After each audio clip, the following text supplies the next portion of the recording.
Welcome to the Arrington Gavin Show. Real talk, big opinions, and fearless conversations. From the front lines of politics to the latest in pop culture. From breaking sports headlines to the stories that move the world. Nothing's off limits, and nobody's holding back. Arrington Gavin is here to break it down, build it up, and keep it all the way real. So turn it up, lean in, and let's get into it. This is the Arrington Gavin Show. Hey, what's happening, ladies and gents? Welcome to the Arrington Gavin Show, your go-to spot for sharp insights, bold opinions, and unfiltered takes on the biggest stories of the day. Whether it's politics, sports, pop culture, or the latest buzz, we're diving deep and keeping it real. So, as always, please do me a favor, kick back, stay informed, and get ready to join the conversation. Y'all, on today's conversation, I'm gonna give you a brief recap of the recent elections that we had, where it was big elections, by the way, big elections, right? Y'all know all eyes was on my home state of Virginia. Also, all eyes was on the mayor's race out in New York City. California had a big election happening over there, as well as New Jersey. New Jersey had a governor's race that was a national what's the word I look for, highly publicized race between two individuals. And so we're going to kind of recap it here on the Arrington Gavin Show. As always, I hope you all are doing great. Thank you so much for taking 1 hour of your time here on this wonderful evening. Let's see here. For those who happen to be watching us on YouTube, do me a favor, like, subscribe, share with a friend, share with family. I truly appreciate it. We want to keep that momentum going, keep that growth going with our YouTube channel. We're growing our viewership numbers each and every day. Our subscribers are growing as well, and we love it. We love to see it, and so I appreciate it. Let's keep that momentum going.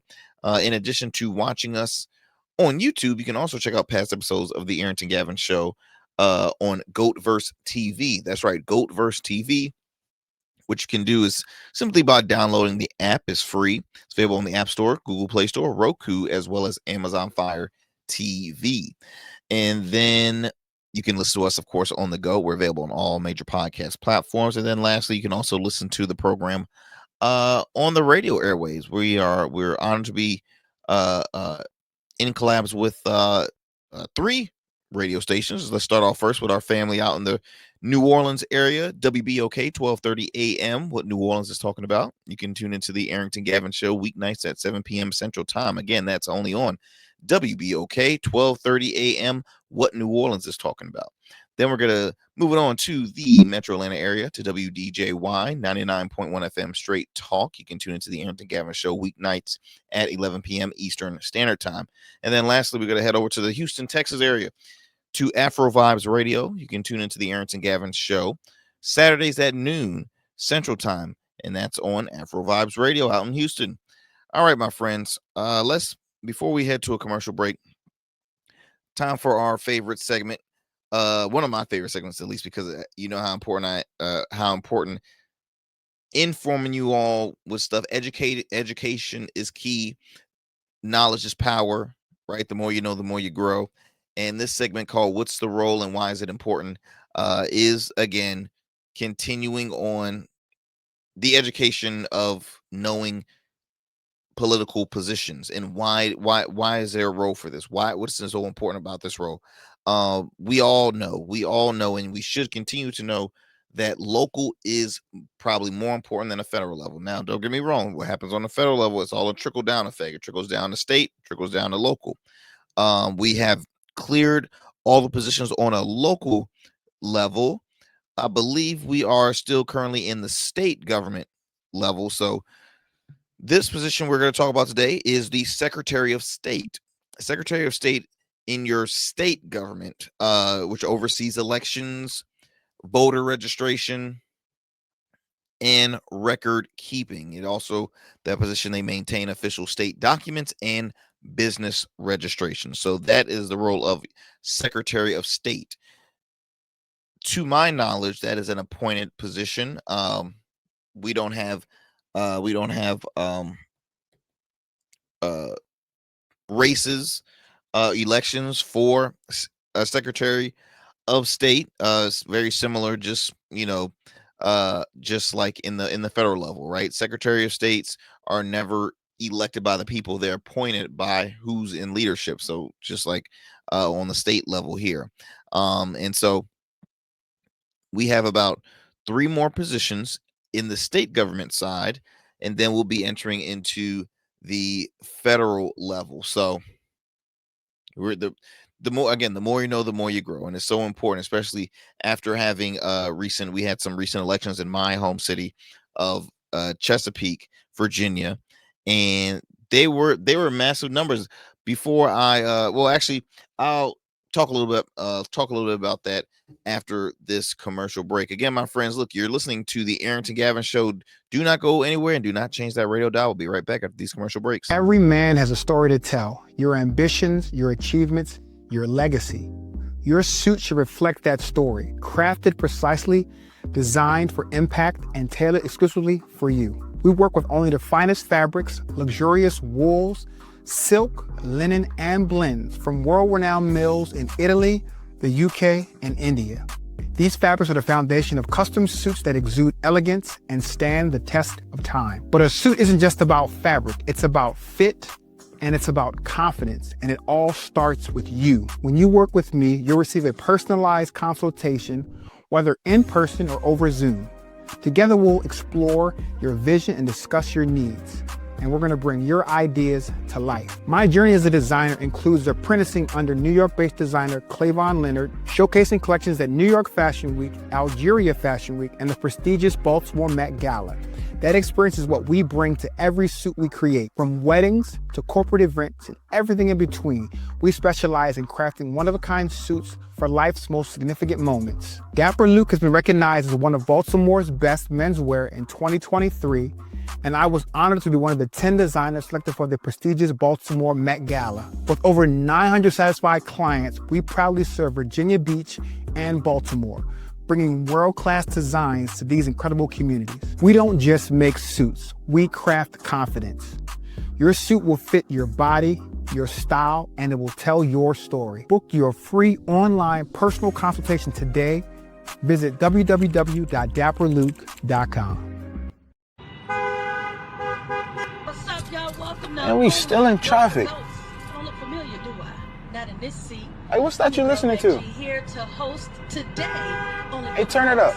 With me? Yeah, that's that new GoVerse app. I got you. So y'all want to know where the goats are? They're off on the sidelines. Looking for fresh, relevant content wherever you go? What was the name of that he said? Introducing GoatVerse TV. GoVerse, that's what it's called. The free streaming app that brings you the best podcasts, current events, and thought-provoking opinions all in one place. Download it now from the Apple Store or Play Store. In Goats, we trust. Order your beard care products with Rugged Evolution. We're your local beard care line that supports the maintenance of your full, mature beard. Our line includes conditioning shampoos, moisturizers, balms, oils, shaving lotions, and exfoliating soaps. These products moisturize, hydrate, nourish, and have all the natural ingredients for a healthy beard. Log on to our website or download our app to place your orders. Become a man of distinction with Rugged Evolution Beard Care. And remember, Rugged is the new smooth. It is rugged is the new smooth. All right, my friends, welcome back. Welcome back to the Arrington Gavin Show. I'm your host, Arrington Gavin. Look, so much to discuss. I wanted to recap all those big elections that we had across our news feed happening in the state of Virginia, my home state. You also had a big election happening in New Jersey. What else? We had elections happening in New York City, right? Highly publicized New York City mayor's race. And then you also had the election in California with the Prop 50. So we are gonna first of all, let me share a little bit of results happening in my home state. So on a local level, because we had some guests that were candidates as well as current elected officials here representing the city of Chesapeake. So first of all, I want to shout out Commonwealth Attorney Matt Hamill. He won his re-election. He was a guest on the program. awesome guy. Have the opportunity to speak with him personally, and solid cat. A little bit of backstory about Matt Hamill. First, when he got involved in office, he served, I believe, one term on a city council. Then he made the leap to serve as a Commonwealth attorney. Now, when he was elected, he was a registered Republican. He was endorsed by the Republicans for the longest, and then in November of 2024, he came out with these big accusations or allegations of the pay to play kind of thing, right? The abuse of power and the toxic I can't say the word toxic environment. I'll just leave it like that. Toxic environment happening in the local GOP. And so he just went in and said, no, I am leaving the Republican Party. Had a big press release about it. Then he literally went from the right to the left. Now, I'll be honest. I'm not the biggest fan of the crossover and the party switching. In all honesty, I'm not.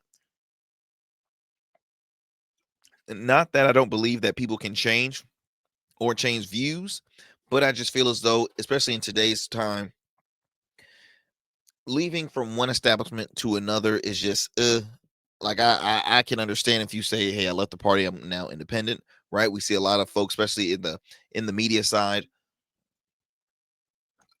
One of my go-tos is a gentleman by the name of Michael Smerconish. And Smerconish, I hope I'm pronouncing that last name right. A longtime radio host on Sirius XM. He hosts a weekly news show on CNN for some years. Been up there for years. He was originally a registered Republican. Then he left and he's a full-time independent. Same, you can look at Joe Scarborough of MSNBC, which soon will be MS Now.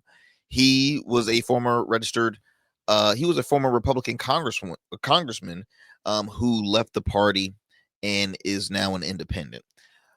There's a long list of so many folks who have left parties and became an independent. And so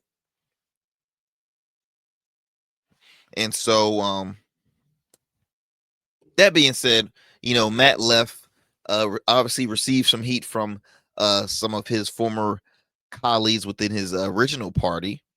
And he has since been a Democrat, has been advocating for all Democrats, and he is in it for the long haul. And I mean, hey, the results showed right there, which he still kept. I spoke with local conservatives that were still fans of Matt Hamill. Just to give you a little bit of results, the turnout was 56, almost about 56.86% to David Mick, who's also friend of the show. We had him on as well. He was the Republican candidate for Chesapeake Commonwealth Attorney. He had around 42.5%. This was a huge turnout number wise. I'm looking at the numbers. I mean, Matt had over 50,000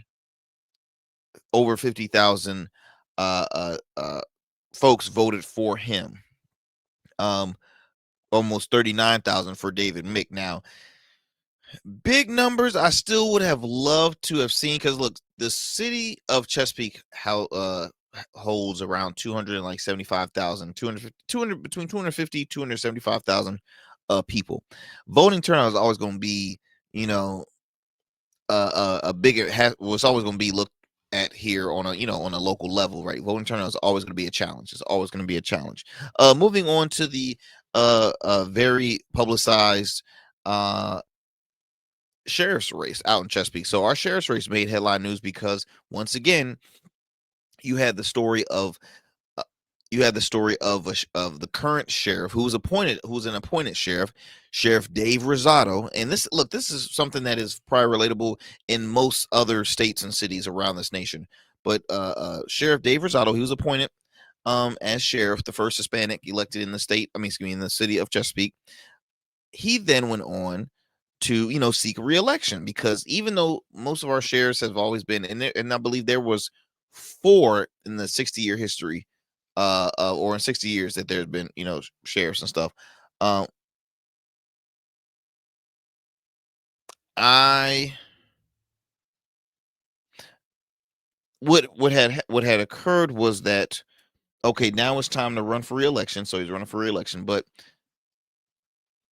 Dave Rosado being endorsed and loved by the Republican Party, right? Because he was also a registered Republican.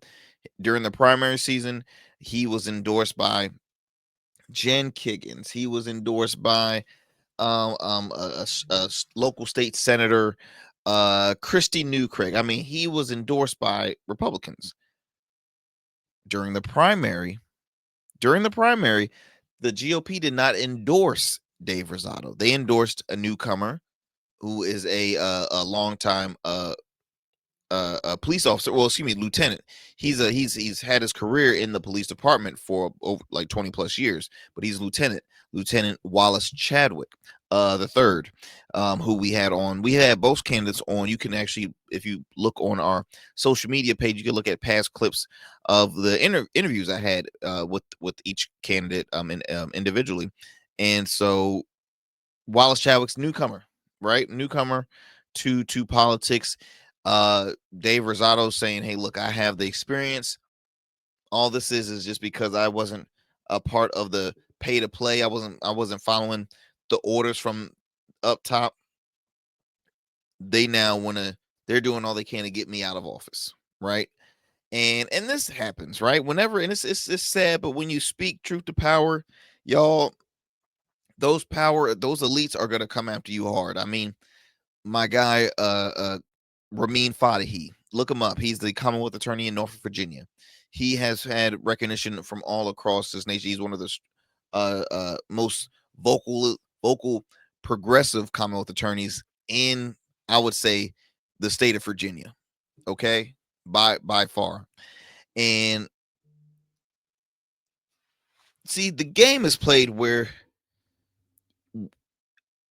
elected officials normally support, and throughout the long run, incumbents, right? That's just the way it is. They always support the incumbents. It was the other way around for Ramin. You had your current mayor and current sheriff out there, I believe city treasurer too, that did not endorse Ramin Fadahi. But hey, Ramin won. He had the last laugh. Ha ha ha ha.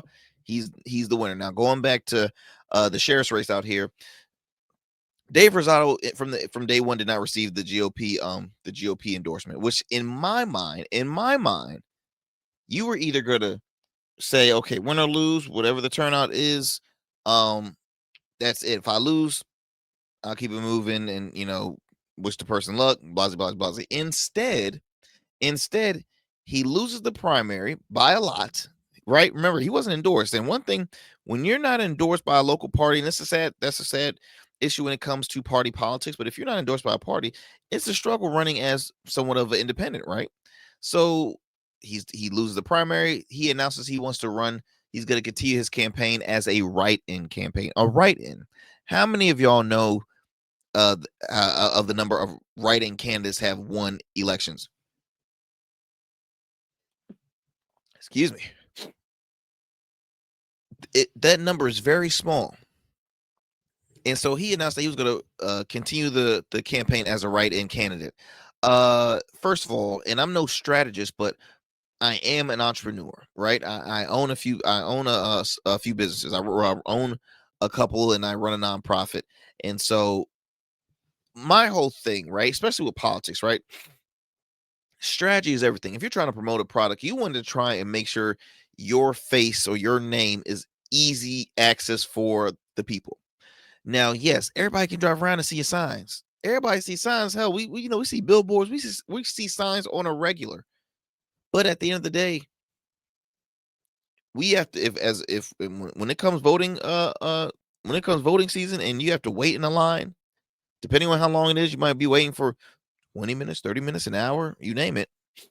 Now I got to remember this name. I got to get there. I got to hurry up and write it and then keep it moving. That's difficult. A lot of folks, they ignore the sheriff's office race. Okay. They ignore the sheriff's office race. And that's a shame, because the sheriff's office is a huge position. The sheriff's position is a huge position. Why? Because not only are they in charge of, or their security of the courts, but they also manage the jails. Let me go ahead and give you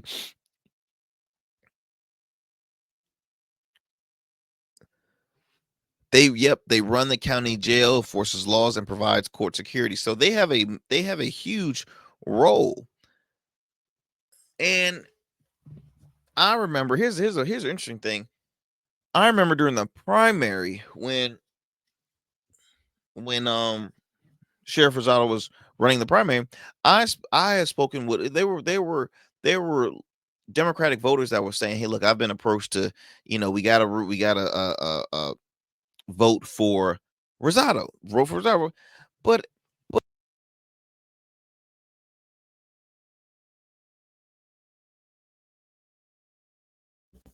oh, there we go. Had my mic got muted. What's difficult is at that period you had 6 candidates running for in the Democratic primary side, right? You had 6 candidates running for lieutenant governor. You had 2 candidates in the primary running for attorney general. Democratic voters are being asked to vote for Dave Rosado during the primary. Fingers crossed that he will win, right? Because it's a gamble, but their fingers crossed, like, hey, let's, go ahead and risking their vote for who they want to see in the AG race as well as the lieutenant governor race. They weren't doing it. They weren't cutting it. So again, huge landslide from Rosado, and he decides he wants to run. He wants to run for run as a write-in. And when I tell you, this was a huge win for Wallace Chadwick. Wallace he's a really cool dude, really nice guy. Now, look, we might not agree politically, but he is a very respected, I'll say like that, very respected individual. Sidebar, he is my neighbor. He lives in my neighborhood, and but he won. I mean, I'm looking at the close to 52,000 individuals voted for Wallace Chadwick to be their next sheriff. 34,000 voted for, a little over 34,000 voted for Dave Rosado. So that there you go right there. Let's see. We had Jennifer Naparella on. She was running for commissioner of revenue. Jennifer's a good friend. I remember I met her when she was running for city council. She ran as an independent. She actually she did quite well as an independent candidate. Again, having no support, no backing by any party. Didn't do too bad. This year, she was endorsed by the Chesapeake Democratic Committee. And it was a close race. I will say it was a close race. She ended up losing, but she had around 44,000 votes, where the incumbent Victoria Prophet, former school board chairwoman, and she received 46,000 votes. So again, close. Now let's go on a statewide races here. The highly anticipated, not I want to say highly anticipated, but the highly publicized gubernatorial race between current Lieutenant Governor Winsome Earl-Sears, who is the Republican nominee, was going against former Virginia Congresswoman Democratic nominee Abigail Spanberger. Okay, Abigail Spanberger. And this was already a historic race regardless, because we were witnessing the first woman elected to governor in the state of Virginia. So that was already a big deal. This race, really the ticket the down ballot ticket, starting from gubernatorial race all the way down to AG race. So it was historic on both sides. It was very diverse as well too. You had Jamaican born citizen who eventually became a U.S. citizen, but Jamaican born, running for governor. You had an openly gay male running for lieutenant governor, and then you had a Hispanic male in Jason Myers, who is the still currently was the incumbent attorney general. This race was so interesting. Why was it so interesting? Because from the get-go, the Republican Party was kind of like back and forth. They didn't know who, they weren't supporting one another. They didn't like the way the ticket was looking, X, Y, and Z. There was, Governor Glenn Youngkin wanting John Reed to drop out the race, even though you really didn't have any options. It was interesting. Winsome Earl-Sears won because, in my opinion, she rode the coattail of Glenn Youngkin when Glenn first won. And that's no disrespect to her. It's just, hey, it's the way the cards are played. She was always on the campaign trail with him. And look, she won the primary. It was at that period the conservative movement, the Republican Party wanted to show the diversity within their party, right? They wanted to start building and what can we do to help bring in more black votes? Which, here's the thing. People need to stop thinking that black folks are stupid, because we're not. Okay? They say, hey, look, we have Winsome. Come on. And I say this again because there's a lot of idiotic statements that come about thinking that, all black people, they only vote because of the color of their skin, right? If you are a voter that only votes because of who a person looks like, or the color of their skin, like, if you're a black person right now listening to the show and you vote for this person just because they're black, shame on you, because let me tell you something, not all skin folks can vote. Okay? I will say it again, not all skin folks can vote. I had to remind a buddy of mine who's a Republican chair. We did a live special election night special, and we had on Mr. John Sitka. John Sitka is the chair for the Norfolk Republican Party. He had said, and here's when the misinformation comes to play. He says, wait a minute, isn't this the same party? At one point, you have Obama that says, everybody vote, all black men, they need to vote for the black lady. You have the, vote for the black lady, but now why can't they vote for Winsome Earl? Now they're telling everybody to vote for the white lady. He said the National Association of Colored People in the ACP is telling you to vote for the white lady. First of all, again, I want to make sure correct, because I happen to, and look, I can be a little late sometimes with the responses, because I did not mention this during the program, but I'm mentioning it now. It's never too late to follow up with things. I'm a member of my local NAACP chapter. The NAACP never endorses political candidates. Now, they support policies, but they don't support candidates. They don't endorse candidates. The NAACP had invited both candidates, Abigail Spanberger and Winsome Earl-Sears. Who shows up? Abigail Spanberger. Where's Winsome? Where's Winsome? Nowhere to be found. See, I had explained to him that black folks are being encouraged to support Spanberger because, well, Spanberger is supporting and respecting the culture. She's doing what she can to uplift and do what's right to benefit the black community. I go to Winsome Earl. Winsome Earl supports a gentleman who takes away funding of historically black colleges and universities. She's the person that is always avoiding and running away from the race question. And it was just so interesting because later on within the campaign, she was on Fox News, and this is what she had to say, because she was thinking that she was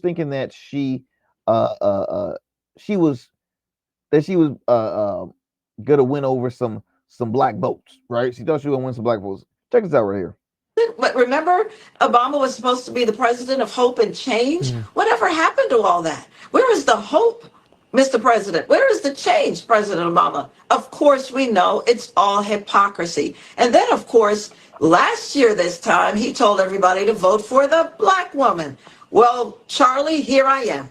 Right. Here I am, and now he's singing a different tune. Hypocrisy all the way, but the Virginia voters are seeing through that because we are for common sense, and my opponent, Abigail Spanberger, is for nonsense. And common sense, and my opponent is for nonsense. Woo, let me tell you something. And look, I know a bunch of black conservatives. I will, and I'll be honest, a good number of black conservatives, they weren't crazy about Winsome Earl-Sears. And I'll be honest, really. Winsome Earl-Sears, she's been said to be very MAGA.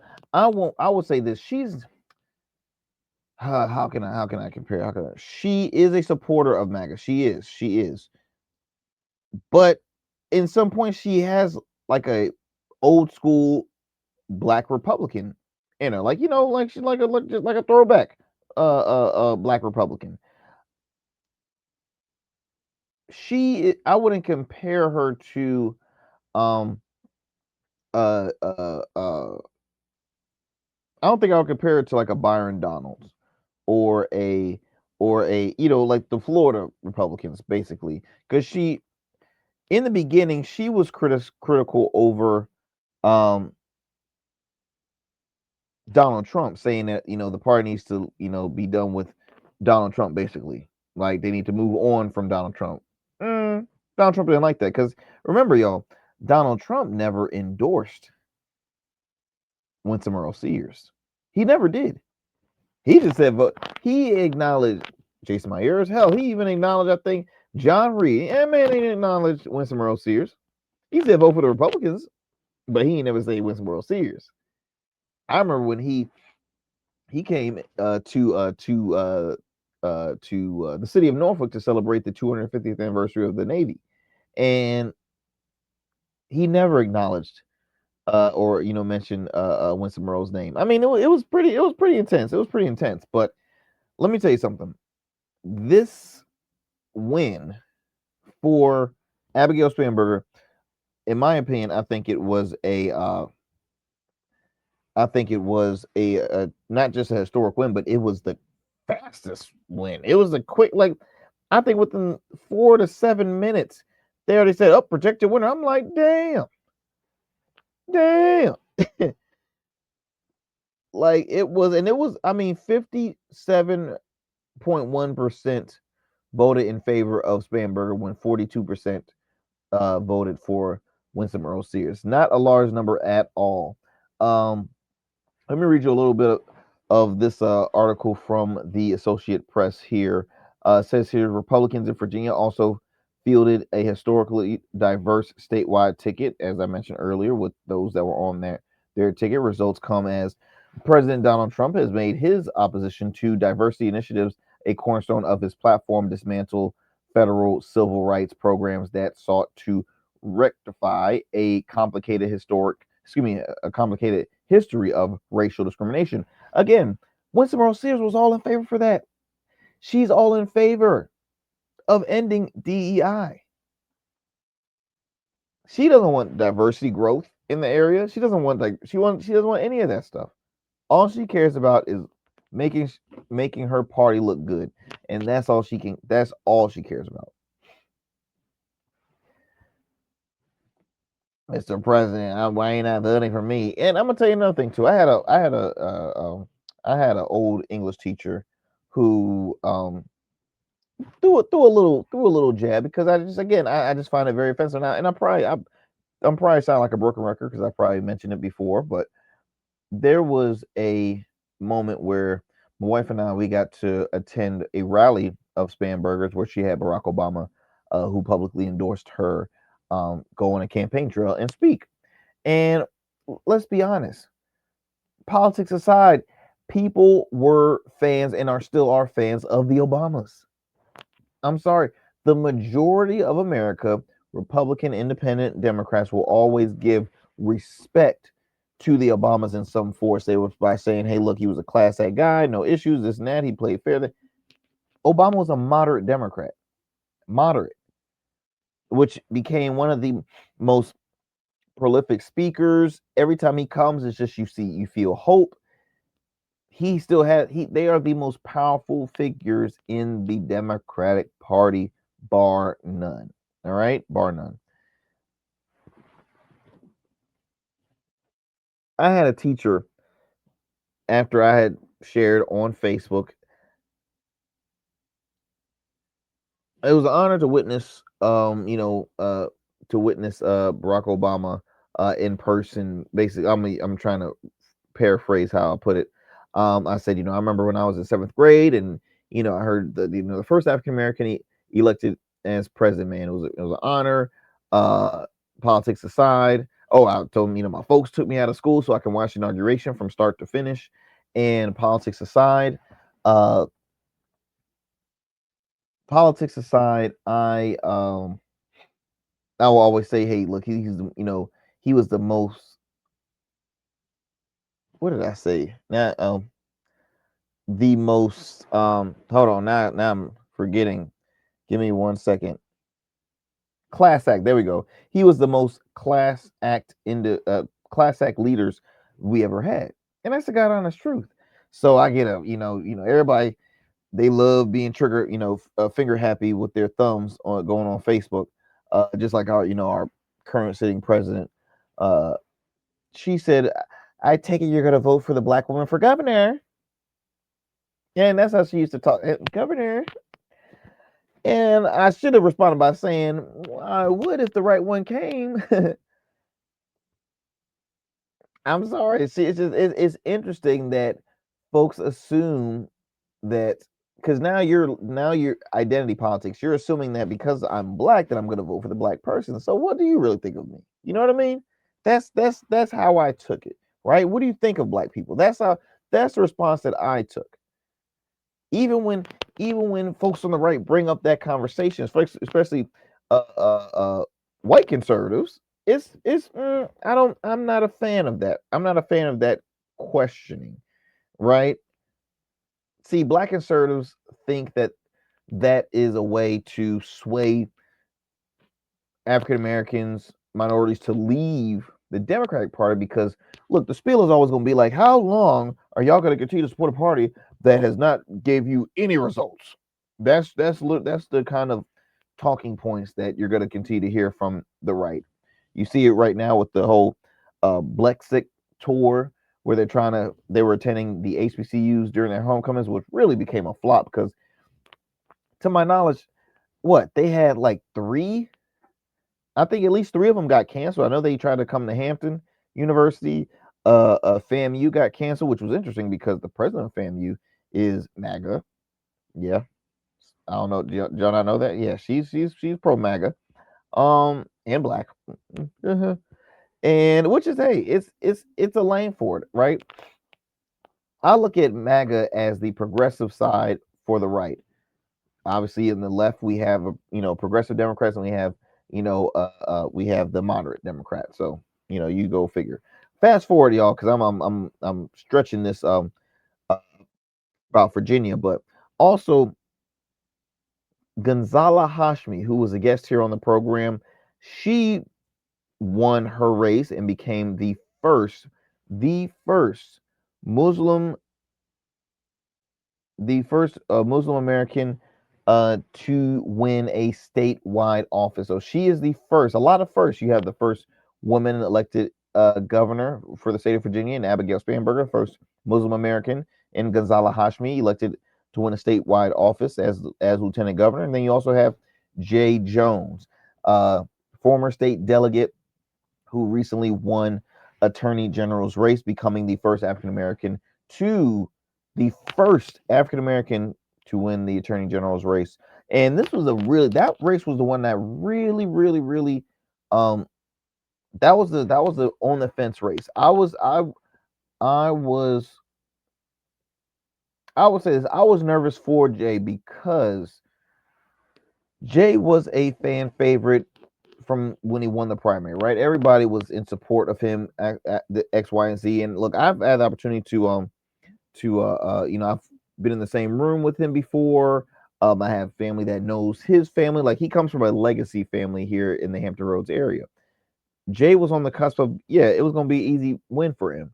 Then all of a sudden, this text came out. The text messages came out where he said some very horrific things towards the then House Speaker when he was in office as a delegate. And that right there, that hurt him, right? You had a lot of Democrats just kind of distance themselves from Jay, saying, I don't think he should stay. I don't want to vote for him. I might just, end up voting for Jason Myers. The right was eating him up with, oh my gosh, you see the rhetoric, the words he's saying here. Now what if he was on the right? Like, what if it was the other way around, right? You got the Maine, the senator running for Maine with the Nazi symbol that he got tattooed on his chest that's now covered. Then you got Jay Jones over here saying, horrific things about a colleague. Like, what is our lane here? What are we doing here? X, Y, and Z. That's what they were talking about, the whole 9 yards. And so when you hear that, for one, after he had the debate between him and between him and Jason Myers, Jay Jones received like an additional $500,000 towards his campaign. So, or in money that was raised. So people still supported him. I actually had the opportunity to have on the Virginia Beach Democratic chair, Sean Montario, to discuss that, and why he's the party came out with a statement immediately after this had happened. It was like 2 cities in the state of Virginia that made a statement and still saying, hey, look, we're going to stand by Jay. We're going to continue to support Jay Jones. And they never gave up on him. And, I was critical of him because I look at it like this. You can be a politician or just a celebrity, man. What the hell were you thinking, right? What the hell do you think? You got to do better. You have to realize, for one, and you texted to a person on the opposing side, and you just thought that conversation was confidential and she wasn't going to share that. Come on. Personally, I think the Democratic Party had to have known beforehand, but that's, I'm not trying to get too in depth with that, but at the end of the day, they knew, policy-wise, they knew that Jay was their guy. And they said that we either going to have a MAGA-leaning attorney general that will do whatever his fearless leader tells him to, or we're going to have somebody that's going to be willing to fight for Virginians and the American people. And I'll be honest, that's what you got. On the Democratic ticket. You had Abigail Spanberger, former CIA agent, and just basically all around badass. You have Gonzala Hashmi as an educator, someone who's extremely sharp. Her background is she teaches American literature, and she is sharp as a tack. I mean, having her on the show, she was a treat to have on the program. And really, her opponent was a conservative radio host, John Reed, who, I've reached out to his campaigns twice, to his team twice. Got in contact the very first time. They said, hey, look, we're busy at the time. Yep, blah, blah, blah. I'm like, okay, cool. Reached out again, cricket. So can't say I tried. I reached out to all parties, really. I reached out to the Myers team. I reached out to Winsome Earl's team. I reached out to Abigail Spanberger and Jay Jones, during that period. But hopefully we'll get some responses, especially after this election season is over. But at the end of the day, this was a sign, I think, that all nations, or excuse me, not all nations, all states within the United States were watching, right? Here you have a gentleman who was in some hot water with these text messages. He still ends up winning. What that says something. Because let's be honest. If this was happening, I don't know if this had happened sooner, obviously, like during the primary, he'll be out. Or not even just that. Fast forward. In past races, it will be a different time. But now they are saying, hey, look, Democratic Party starting to wake up. They're starting to wake up.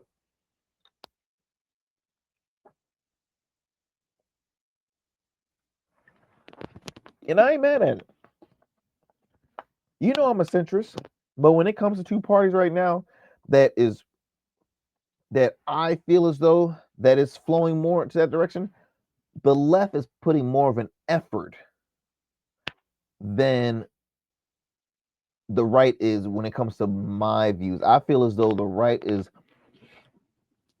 not helping, especially in the elite side of things. What they're doing is not helping. Now, don't get me wrong. This government shutdown, it's The left has some work to do, but it's really both parties. I mean, look, even Marjorie Taylor Greene said, look, it's not the Dems that's the shutdown. It's Mike Johnson. It's a hope. I mean, she said that, not me. She said that. Charlamagne the God, I think, recently said that the left needs to wake up because the shutdown is hurting a lot of people. Look, I say it like this: both sides need to wake the F up, because you have folks that are literally they're checklist. They don't know when their next pay is coming. They're working for nothing. Some of them are not going to be receiving back pay, which to me blows my mind. So this is some of the sad issues happening within this political climate.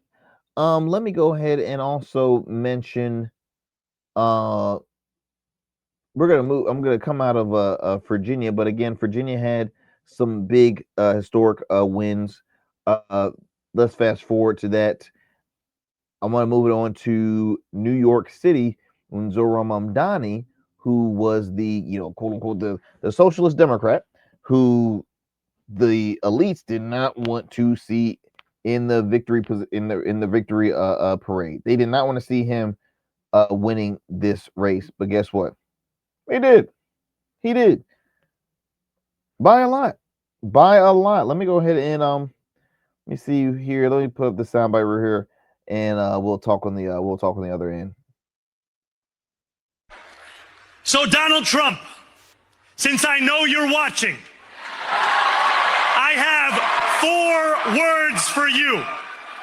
Turn the volume up.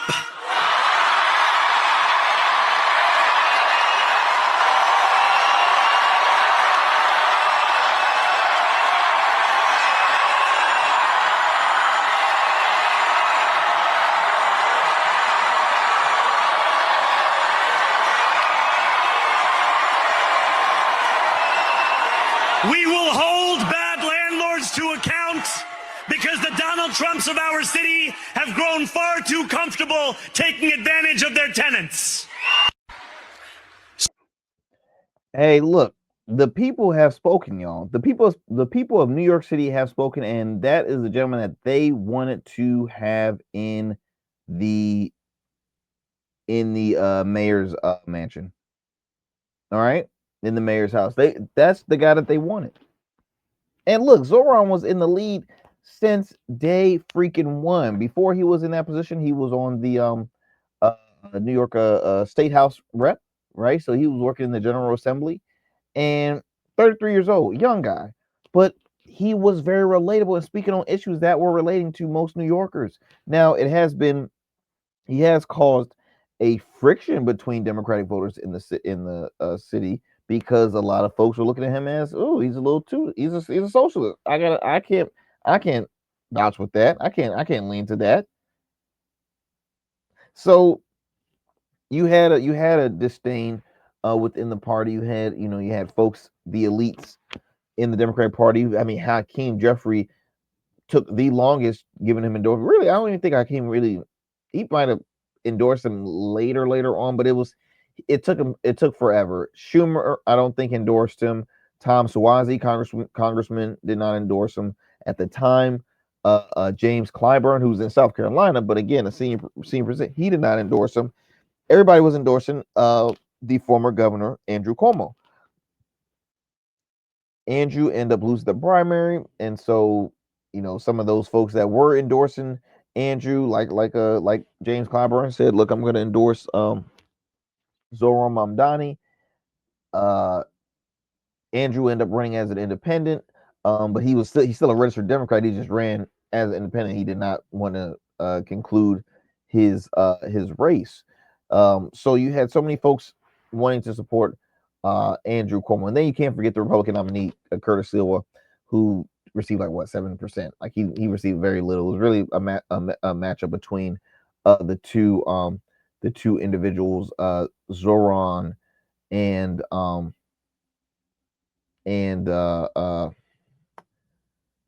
Andrew Cuomo. So this is actually what during the election specials, his brother, Andrew Cuomo's younger brother, Chris Cuomo, who's a News Nation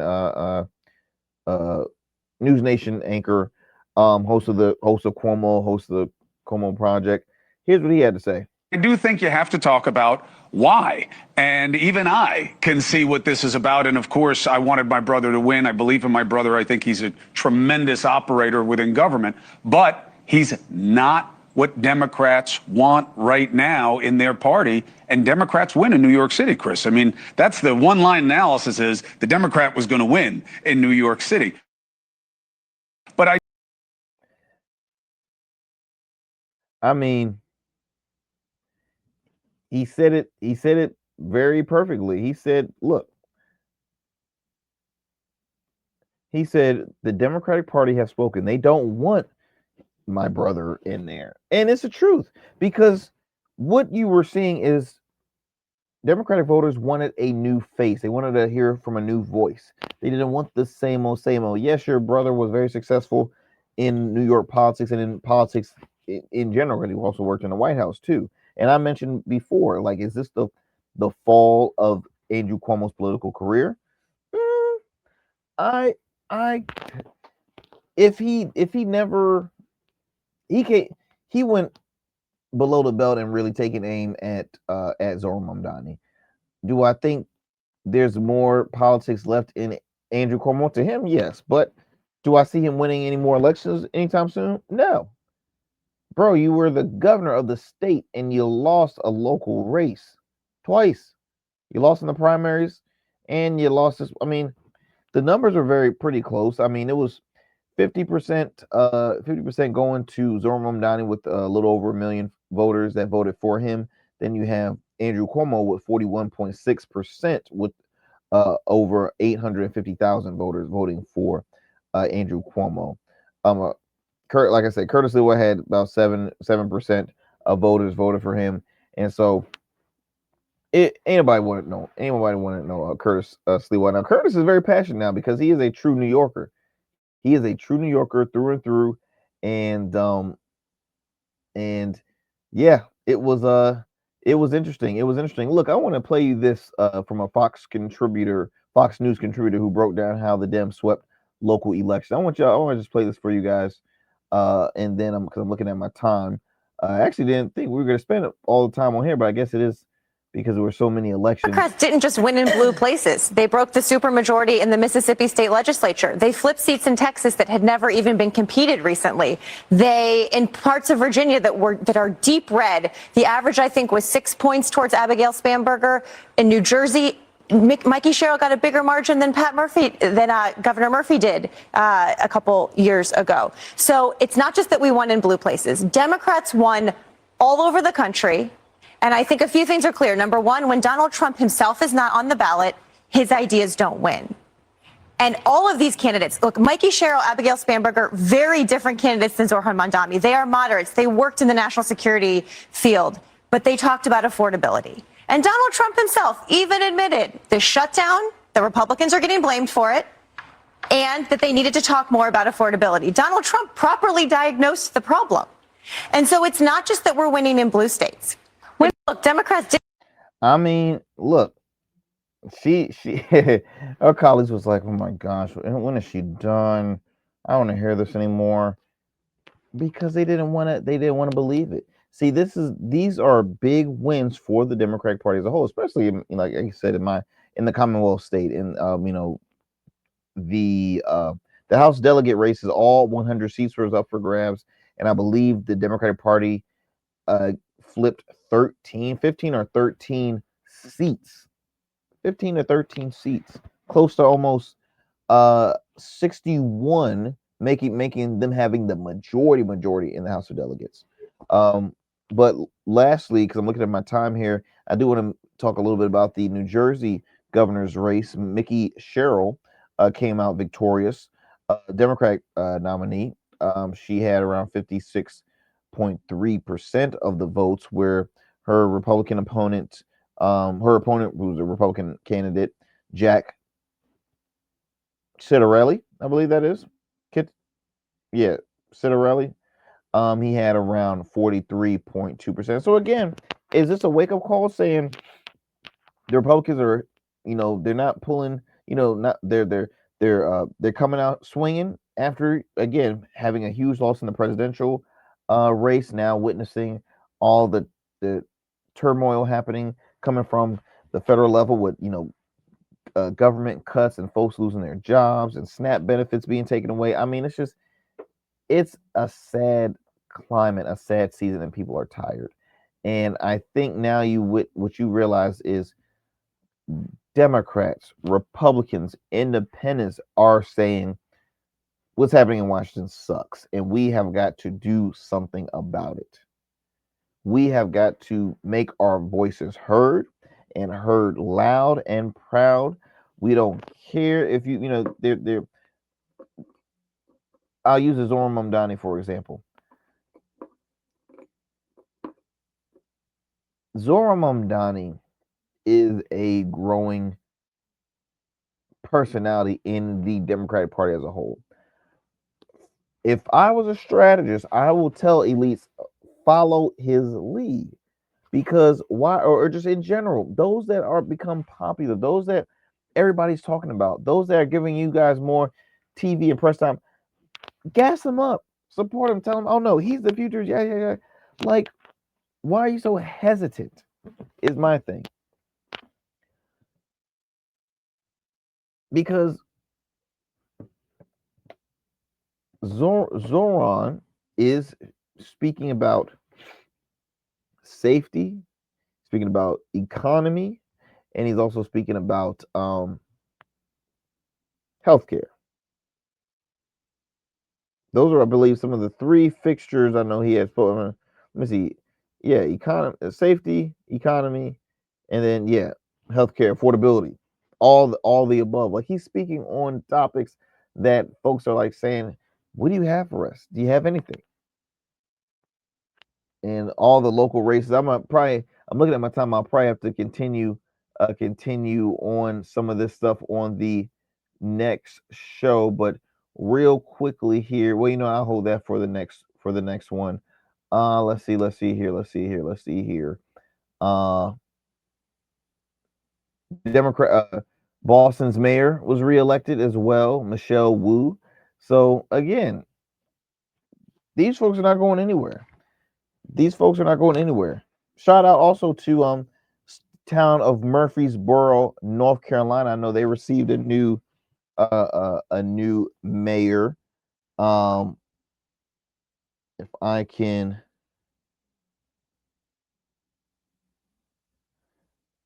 here we go, and his name is Yamel Vaughn. Yamel Vaughn was just elected as town mayor of the town of Murfreesboro, located in North Carolina. That is the town where my alma mater is home at Chowan University. So again, I want to congratulate Mr. Vaughn, newly elected mayor of the town of Murfreesboro. Look, my friends, as always, y'all, thank you for sticking with us here on the Arrington Gavin Show. I got a lot more show for you. We're going to be hearing from some of my friends in the world of politics, just to get their take on these recent races. I'm going to be hearing from folks on the left, folks on the right, and middle. That's how we do it here on the Arrington Gavin Show. Yo, look, peace and blessing, y'all. Y'all stay safe out there. Continue to support and tune in weeknights. The Arrington Gavin Show, digital streaming platforms, as well as on the radio airwaves. I'm out.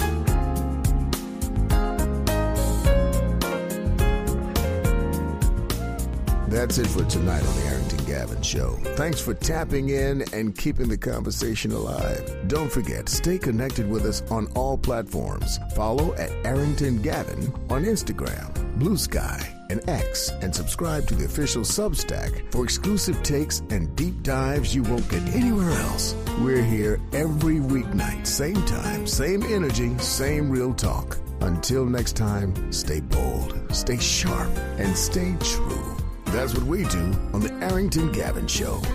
Peace.